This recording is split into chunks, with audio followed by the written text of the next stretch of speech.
Detective Samuel Tucker stood in front of his bathroom mirror, adjusting his police badge with practiced precision. At 42, he cut an impressive figure in his uniform. 6 feet tall, broad-shouldered, with a clean-shaven face and short-cropped hair showing touches of gray at the temples. 15 years on the force had earned him respect in both his precinct and his community. "Daddy, Jerome took my cereal again." The voice of his youngest daughter, 8-year-old Aaliyah, echoed up the stairs. Samuel smiled, hearing his wife Angela's gentle scolding following their daughter's complaint.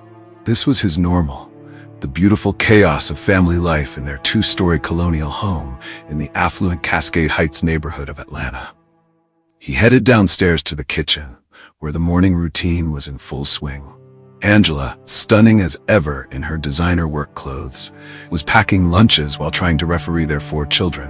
Jerome, their oldest at 14, was already in his school uniform, nose buried in his phone while absently munching cereal. 12-year-old twins Michael and Michelle sat arguing over who would get the front seat in Mom's car. And little Halaya, still in her pink pajamas, was giving Jerome the evil eye over her apparently stolen breakfast. "Good morning, beautiful," Samuel said, kissing Angela's cheek. After 17 years of marriage, she still took his breath away. Today she wore a fitted burgundy dress that highlighted her curves, her long braids swept up elegantly, every inch the successful interior decorator she'd become. "Morning, baby," she replied, handing him his travel mug of coffee. "Don't forget we have dinner at Calvin's tonight. He's grilling out." Samuel nodded, though something in his stomach tightened at the mention of their neighbor. Calvin James lived next door with his wife Tamika and their teenage son. He was a successful real estate developer, and their families had been close for over a decade. Their kids grew up together, they celebrated holidays together, went on vacation together, but lately something had been bothering Samuel about Calvin. Little things he couldn't quite put his finger on. The way Calvin looked at Angela sometimes. How often he seemed to be around when Samuel was working late shifts. "Earth to Dad." Michelle's voice broke through his thoughts. "Can you please tell Michael that it's my turn for the shotgun?" Samuel chuckled, pushing aside his unease. "Sorry, Princess, but you both know the rules. Front seat privileges alternate by week." "Ha!" Michael triumphantly stuck his tongue out at his twin. "My week." Samuel watched his children with pride. They were good kids, smart, athletic, well-behaved mostly. Jerome was already talking about following in his footsteps and becoming a police officer. The twins were star students and talented musicians, and little Aaliyah was the spitting image of her mother, already showing Angela's artistic talent. "All right, troops, time to move out," Angela announced, gathering her design portfolio and car keys. "Your father's got bad guys to catch, and I've got a client meeting in Buckhead." The usual chaos of departure followed. Backpacks grabbed, forgotten homework retrieved, hugs and kisses distributed. Samuel watched from the front door as Angela loaded the kids into her Mercedes SUV, all of them waving as they pulled out of the driveway. As he walked to his own car, he noticed Calvin next door, retrieving his morning paper. Their eyes met, and Calvin raised his hand in greeting. "Morning, brother. Are we still on for dinner tonight?" "Wouldn't miss it," Samuel called back, forcing a smile. As he drove to work, Samuel couldn't shake that nagging feeling in his gut, the same instinct that had served him well over 15 years of police work. Something wasn't right. But what? He had no idea that by the end of the day, his perfect world would begin to unravel, thread by terrible thread. At the precinct, Samuel settled into his desk in the Violent Crimes Unit. His partner, Detective James Wilson, was already there, looking unusually serious. "Hey, what's wrong?" Samuel asked, noting the thick file on Wilson's desk. "Remember that cold case from '98, the Robinson family murders?" Samuel nodded. 3 members of a prominent black family had been found shot execution style in their home. The case had gone cold despite extensive investigation. "Well, the lab finally finished running those old DNA samples through the new database," Wilson said slowly. "They got a hit." "That's great news," Samuel said, reaching for his coffee. "Who was it?" "Thing is," Wilson hesitated, "the DNA results revealed something else, something unexpected. The lab tech called me this morning because your name came up." Samuel froze, coffee mug halfway to his lips. My name? What do you mean? They found a familiar genetic pattern. It seems you're related to someone in the database. Multiple people, actually. Wilson wouldn't meet his eyes. Samuel, I think you should see this. He slid a folder across the desk. Inside were DNA test results, family trees, genetic markers. Samuel's eyes scanned the pages, his police training helping him process the information even as his mind refused to accept what he was seeing. According to the DNA analysis, he was not the biological father of any of his 4 children. And all 4 of them shared the same father, Calvin James. Samuel stared at the DNA results until the words began to blur. His hands were shaking so badly, he had to set down his coffee mug before he dropped it. This has to be a mistake, he muttered, more to himself than to Wilson. The lab must have mixed up the samples. Wilson shook his head slowly. They ran it 3 times to be sure. I had them check it again this morning before I called you. Samuel felt the room spinning. Memories started flooding back. Little moments he'd dismissed over the years. Calvin was always around when he worked night shifts. The way Jerome had Calvin's same crooked smile. How the twins had inherited musical talent that neither Samuel nor Angela possessed. Aaliyah's complexion being a shade lighter than his own. 17 years, Samuel whispered. 17 fucking years. Samuel, Wilson said gently, maybe you should take the day. No. Samuel straightened up, his face hardening. I need to work. I need to think. But thinking was impossible. Every case file he tried to read turned into a blur of meaningless words. His phone buzzed periodically with texts from Angela. Don't forget dinner at 7. Should I bring wine? Calvin's making your favorite ribs. Each message was like a knife to his gut. By lunchtime, Samuel couldn't take it anymore. He told Wilson he was following up on a lead and drove to his children's schools. First, he sat in the parking lot of Washington High School, watching Jerome during football practice. His firstborn son, or rather the boy he'd thought was his son, moved with the same athletic grace as Calvin. How had he never noticed before? Next, he drove past the twins' middle school, arriving just as they were heading to band practice. Michael carried his saxophone case while Michelle clutched her violin. Calvin had played in a jazz band in college. Samuel couldn't carry a tune in a bucket. Finally, he parked across from Aaliyah's elementary school, watching her on the playground. She was drawing with chalk, creating elaborate patterns just like Angela did in her design work. But her features, they were all Calvin's. Samuel's phone rang. It was Angela. Hey baby, I'm at the grocery store. Do you want me to pick up anything special for tonight? Her voice was so normal, so loving. Had it all been an act? 17 years of lies? No, he managed to say. Whatever you want is fine. You okay? You sound strange. Just tired. Rough case. Well, dinner with friends will help you relax. Love you. Love you too, he replied automatically, the words tasting like ashes in his mouth. Back at the precinct, Samuel sat in his car staring at nothing. Wilson approached, tapping on the window. Lab called again, his partner said when Samuel rolled down the window. They want to know if you want them to run any additional tests. No. Samuel's voice was hollow. I've seen enough. What are you going to do? Samuel checked his watch. 5:30 p.m. I'm going to dinner, he said. At home, Samuel went through the motions of changing out of his uniform. He could hear Angela humming in their walk-in closet as she got ready. Wear that blue shirt I got you for Christmas, she called out. It brings out your eyes. His eyes. None of their children had his eyes. He put on the blue shirt. At 6:55 p.m., they walked next door to Calvin's house, the kids running ahead, excited for the play date with Calvin's son. The James house was similar to theirs. Large, well-maintained, tastefully decorated. Calvin greeted them at the door, wearing an apron that said, Kiss the cook. My man. Calvin pulled Samuel into a brotherly hug. Wait till you taste these ribs. Been marinating them all day. Samuel hugged him back, noting how easily Calvin's lies flowed. How many times had they embraced like this while Calvin knew the truth? The evening proceeded like dozens before it. The kids played video games upstairs. The adults gathered on the back deck, drinking wine and beer, sharing stories and jokes. Tamika, Calvin's wife, showed Angela photos from her recent girls' trip to Miami. Calvin manned the grill, occasionally shooting fond glances at Angela when he thought no one was looking. Samuel sat quietly, nursing his beer, watching it all with new eyes. Every laugh, every casual touch, every shared glance between Calvin and Angela, it was like watching a movie where he finally understood the plot. "You're quiet tonight," Calvin said, handing him a plate of ribs. "Rough day at work?" Samuel looked up at the man who had destroyed his life, his neighbor, his friend, the real father of his children. "You could say that," he replied. "Found out some interesting things about a cold case today." "Oh yeah?" Calvin sat down, genuinely interested. "What kind of things?" "DNA results," Samuel said, watching Calvin's face carefully. "Amazing what secrets DNA can reveal, isn't it?" Something flickered in Calvin's eyes, a moment of uncertainty, quickly masked. "Well, you know what they say," Calvin laughed nervously. "The truth always comes out eventually." "Yes," Samuel agreed softly. "It does."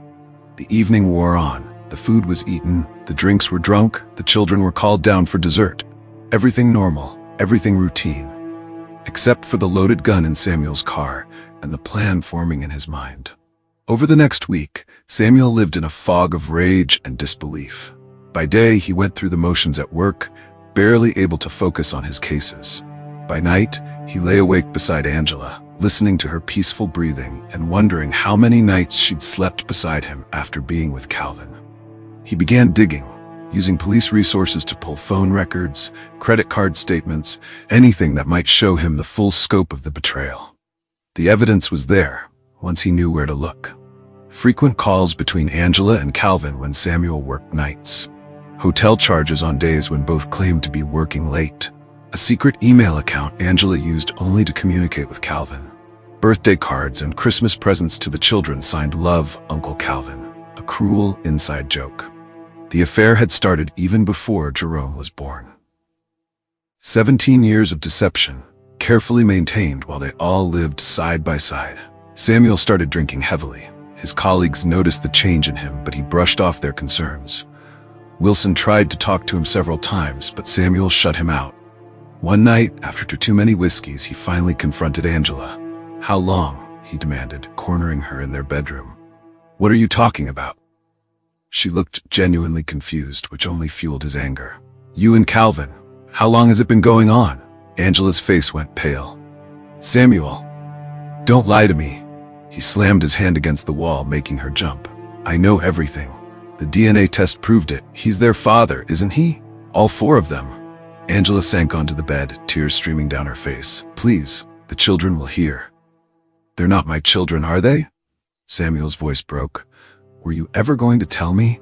"I wanted to," she whispered. "So many times I wanted to, but I couldn't bear to hurt you."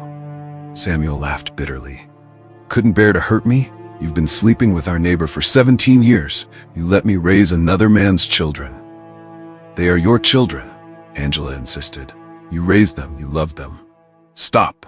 Samuel held up his hand. "Just stop." He left the house that night, checking into a cheap motel. The next morning he called in sick to work and sat in his car outside Calvin's house, watching. He saw Calvin kiss Tamika goodbye, saw him get into his Mercedes and drive to work. Such a perfect life he'd built for himself. 2 families, right next door to each other. Samuel followed him. He followed Calvin to his office in downtown Atlanta, watched him through the glass windows of his corner office as he took calls and attended meetings. At lunch, Calvin met Angela at a small cafe. They sat in a corner booth, heads close together, speaking intensely. Planning their next move, probably. Samuel's hand kept straying to his service weapon. That evening, he watched Calvin return home, greeted by his own wife and son. An hour later, Calvin's children, ran next door to play video games, just like they did most evenings. One big, happy family. The next day, Samuel received a text from Calvin. "We need to talk, man to man." They met at a bar far from their neighborhood. Calvin looked nervous, fidgeting with his beer bottle. "Angela told me about last night," Calvin said, "about the DNA test." 17 years, Samuel said quietly. "You've been fucking my wife and playing daddy to my kids for 17 years. "It wasn't like that," Calvin protested. "We fell in love. We never meant to." "To what? To destroy my life? To make a fool of me?" "The kids don't know," Calvin said quickly. "We never wanted them to know. They love you, Samuel. You're their father in every way that matters." Samuel stared at him, amazed by his audacity. "You think that makes it better?" That you let me raise your children while you played the fun uncle next door? What do you want? Calvin asked. Money? I'll pay you whatever you want. Just don't hurt the kids with this. They're innocent. Samuel stood up slowly. You know what's funny? I actually believed we were friends. Best friends. I trusted you with everything. My home, my family, my life. We are friends, Calvin insisted. That wasn't fake. Get out of my sight, Samuel growled. Before I do something we'll both regret. But as he watched Calvin hurry away, Samuel knew there would be no regrets. Not for what he was planning. That night, he sat in his motel room cleaning his service weapon and his backup piece. On the bed beside him lay printouts of Calvin and Angela's emails to each other over the years. Sweet messages, intimate photos, plans for their future together.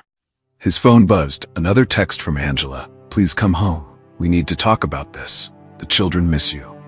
Samuel didn't respond. Instead, he pulled up the security camera app on his phone, the one he'd installed in their house years ago for safety. Through it, he could see Angela pacing in their bedroom, phone in hand. In the game room, all 4 kids were playing Mario Kart, laughing and arguing like nothing had changed. Because for them, nothing had changed. Their world was still perfect. But that was about to change. 3 days later, October 15th, 2015, Samuel sat in his unmarked police car outside Calvin's office building, watching through his binoculars as the lights went out one by one. It was nearly 8 p.m. He knew Calvin was working late. He'd overheard Angela telling the kids during one of his surveillance sessions. His phone buzzed. Wilson. Where are you, man? You haven't been to work in days. Samuel ignored it. He'd been ignoring everyone. Angela's tearful voicemails, the kids' confused texts, his captain's stern messages about unauthorized absence. None of it mattered anymore. Calvin emerged from the building, briefcase in hand, talking on his phone and smiling. Samuel's enhanced hearing device, borrowed from the department's surveillance equipment, picked up the conversation. Yes, baby, I'm heading home now. No, don't wait up. I need to stop by Samuel and Angela's first. I know, but we have to handle this carefully. The kids can't find out like this. Samuel started his car. He followed Calvin's Mercedes at a safe distance, staying 2 cars behind, just like he'd been trained. Calvin didn't go straight home. Instead, he stopped at a liquor store, emerging with a paper bag, probably expensive whiskey, Calvin's usual peace offering when he had difficult conversations ahead. Samuel touched the gun at his hip, feeling its reassuring weight. At 8:45 p.m., Calvin pulled into his driveway. The house was dark. Tamika and their son were visiting her mother in Savannah. Samuel knew this because he'd been watching, learning their routines, waiting for the perfect moment. He parked a block away and walked back, staying in the shadows. Calvin was unlocking his front door when Samuel stepped out of the darkness. Planning to visit my wife? Calvin startled, nearly dropping the liquor bag. Jesus, Samuel, you scared me. That was the idea. Calvin's eyes darted to Samuel's hand, resting on his gun. Look, man, I know you're angry. You have every right to be, but we can talk about this. Like men? Samuel's laugh was hollow. That's what you wanted, right? To talk man to man? Please, Calvin held up his hands. Think about what you're doing. Oh, I have. I've thought about nothing else for days. Samuel drew his weapon. Inside. Now. He marched Calvin into the house at gunpoint. In the kitchen, he made him sit at the dining table, the same table where their families had shared countless meals together. Samuel, please. Calvin was sweating now. Think about the kids. I am thinking about them. That's all I've been thinking about. Samuel's voice was eerily calm. Every birthday I celebrated with them, every Christmas morning, every school play and baseball game, every time I told them I was proud to be their father, it was all a lie. It wasn't a lie, Calvin insisted. Your love for them was real, is real. And your love for Angela? Was that real too? Calvin hesitated too long before answering. Yes, it was real, is real. I'm sorry, but... The gunshot was deafening in the enclosed space. Calvin slumped forward, a red stain spreading across his expensive dress shirt. He wasn't dead. Samuel had aimed for the shoulder, a non-fatal wound. This wasn't over yet. That's for the first year you slept with my wife, Samuel said coldly. I've got 16 more to go. Calvin's eyes widened in terror as he realized what was coming. Across the street, Angela was in her kitchen, preparing a late dinner for the kids. She glanced out the window at Calvin's darkened house, wondering if he'd managed to talk to Samuel yet. The sound of the first gunshot made her drop the plate she was holding. The kids, absorbed in their video games upstairs, didn't hear it. But Angela knew that sound all too well from the times she'd visited Samuel at the shooting range. She ran to the window just as the second shot rang out, then the third. Her hands shaking, she pulled out her phone to call 911. But before she could dial, she saw a figure emerging from Calvin's house. Even in the darkness, she recognized Samuel's walk. He was heading toward their house. Angela ran upstairs to the game room. "Kids, we need to go now." "But Mom, we're in the middle of..." "Now." Her voice was sharp with fear, but it was too late. The front door opened. Samuel still had his key. They could hear his footsteps on the stairs, steady and purposeful. "Stay behind me," Angela whispered to the children, pushing them toward the corner of the room. Samuel appeared in the doorway, his police uniform spotted with blood, his service weapon in his hand. "Dad?" Jerome's voice quavered. "What's happening?" "Angela," Samuel said softly, ignoring the children. "Did you really think I wouldn't find out?" "Samuel," Angela's voice trembled as she stood protectively in front of the children. "Whatever you've done, whatever you're thinking of doing, please remember, these are your children." "Are they?" His laugh was chilling. "That's funny because according to the DNA test, they're Calvin's children, every single one of them." Behind Angela, the kids gasped. Michelle started crying softly. "What's he talking about, Mom?" Jerome asked, his teenage voice cracking with fear. "Don't," Angela pleaded. "Not like this. They don't need to know." "Don't need to know what?" Samuel's voice rose. "That their mother's been sleeping with Uncle Calvin since before they were born? That every time I told them how proud I was to be their father, it was based on a lie?" "Daddy, please," Aaliyah sobbed. "You're scaring us." The sound of his youngest daughter's fear seemed to penetrate Samuel's rage for a moment.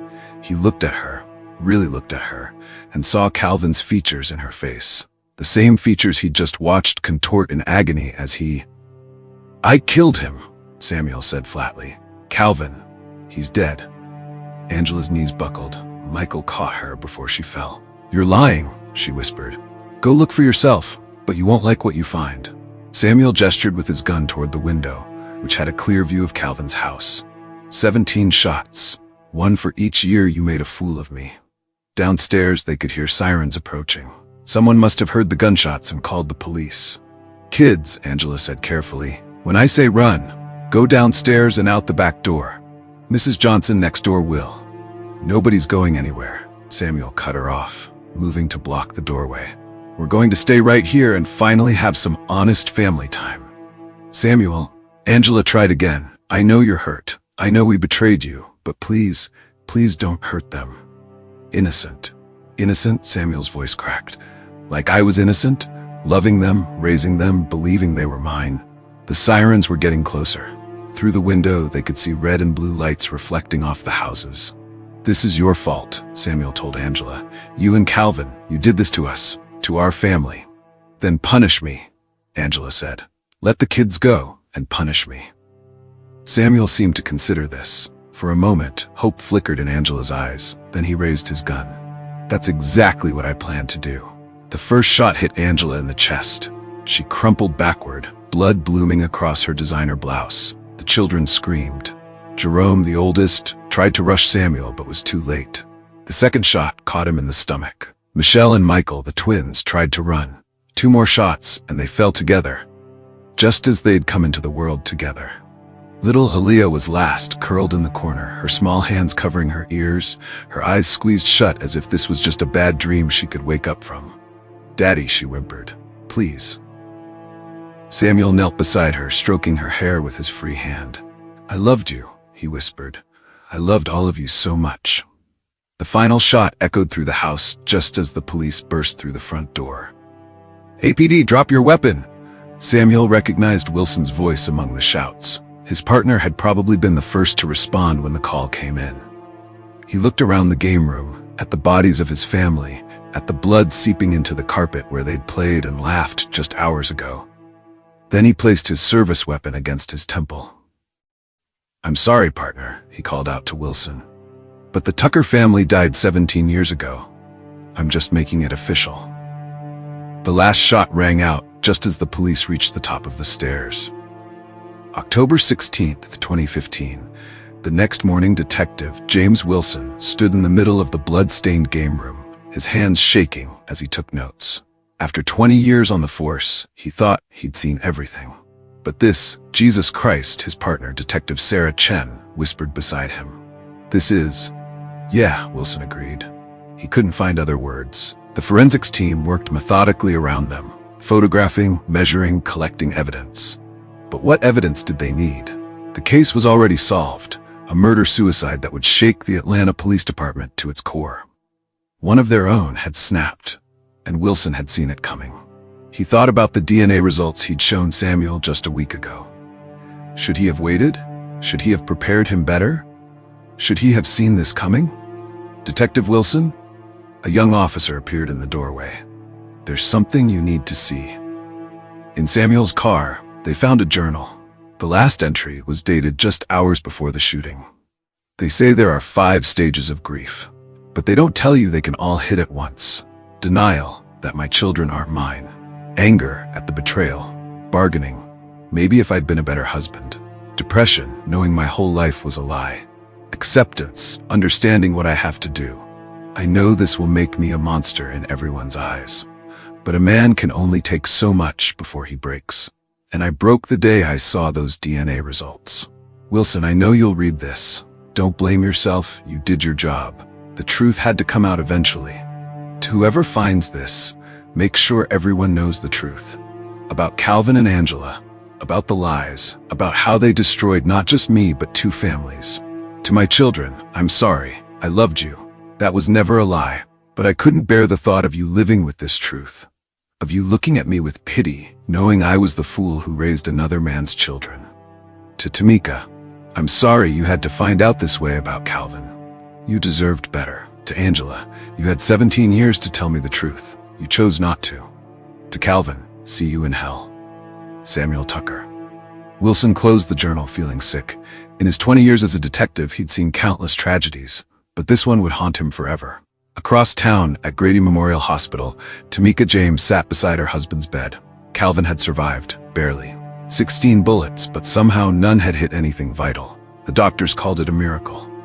But as she looked at her husband's unconscious face, Tamika wondered if survival was really a mercy. He would live with the knowledge that his actions had led to the deaths of 4 innocent children and the woman he'd loved in secret for 17 years. When he woke up, he would face not only his physical recovery, but also criminal charges for his role in the deception. The DA was already talking about criminal fraud, given the false birth certificates and years of deliberate deception. In the coming days, the story would explode across national media. The perfect suburban facade crumbling to reveal a tragedy of Shakespearean proportions. Neighbors would be interviewed, sharing stories of the 2 families who seemed so close, who shared holidays and vacations, whose children grew up together. No one saw it coming. Or maybe they all did, but chose not to look too closely. Wilson sat in his car outside the crime scene, watching the sun rise over the peaceful suburban street. In a few hours, the bodies would be removed, the crime scene tape would go up, and the neighbors would emerge to gawk and gossip. But for now, in the quiet dawn, he opened Samuel's journal again and began to read from the beginning. He owed his partner that much, to understand the path that led from that first DNA test to this bloody end. The first entry was dated 17 years ago. Angela's pregnant. I'm going to be a father. Calvin and Tamika are moving in next door. It'll be perfect, raising our kids together. I think I'm the happiest man alive. Wilson closed